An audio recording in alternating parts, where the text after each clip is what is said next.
Why do I used to downplay on hadrosaurs back then? Well, I used to downplay them because I used to be one of those people that, okay, since it doesn't have horns or armor, then it's useless. But then if you look at the animal kingdom, look at, for example, horses and zebras and other types of equidids. And if you look at female elk, which they don't have antlers, but female elk have been known to kill wolves. And horses have been known to kill predators as well. And horses are very violent, well, not violent, but dangerous animals by their own right. Hadrosaurs could also have been very dangerous dinosaurs by their own right as well. Another thing, too, is that back then, the reason why also is because of, well, Jack Horner. Because a little fun fact, too, if you watch the documentary T-Rex Warrior Wimp, he said in an interview that, I was looking for hadrosaurs, but instead I found T-Rex. I mean, you get what you get, Horner.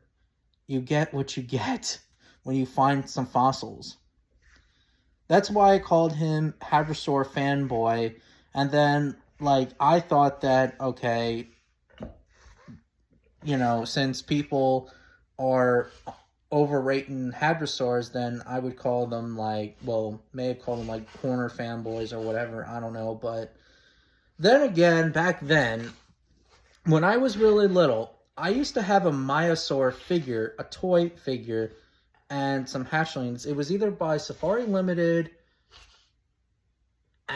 or it was by Carnegie, whatever the company it was. And it was a really cool figure. I have to say, it was a really cool figure. And it was one of the toys that I got into dinosaurs as well. One of the toys, way back then. I mean, I'm talking about when I was really little. Unfortunately, I lost it, and, well, I can't find it.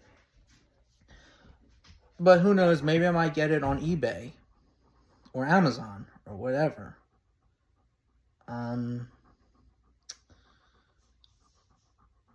But another thing is that even though that hadrosaurs do not have a lot of weaponry, they could still fend from themselves. They could use their massive tails to hit a predator or even rivals. I could picture, maybe rival males would probably fight each other, and then maybe they would use their tails to hit each other, but they could also, use their front feet to fight like horses do, or something like that. Or another thing, too, is that in a situation, if a predator, like a Rex, tries to maybe, try to attack it and it misses, the hadrosaur would probably do is just use its massive tail, hit the Rex by the face, run off, or it could use its massive weight to pin down the Rex and then get the hell out of here as fast as it can. In my opinion. But who knows? But I'm not trying to downplay on hadrosaurs as much as I used to. And let me remind you, I live in New Jersey, and the first dinosaur in New Jersey was a hadrosaur, and it was found in Haddonfield, New Jersey. So I'm not trying to be a hadrosaur hater or whatever. Hadrosaurs are very interesting herbivores, But, I'm not trying to downplay them as much.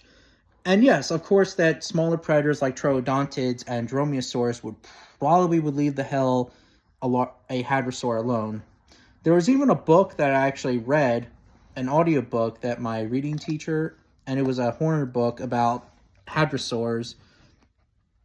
Well, a Maiasaur book, and the Maiasaura actually fend off its young, and a troodon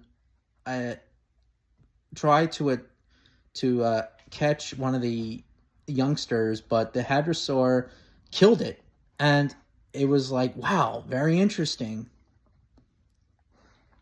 So, yeah.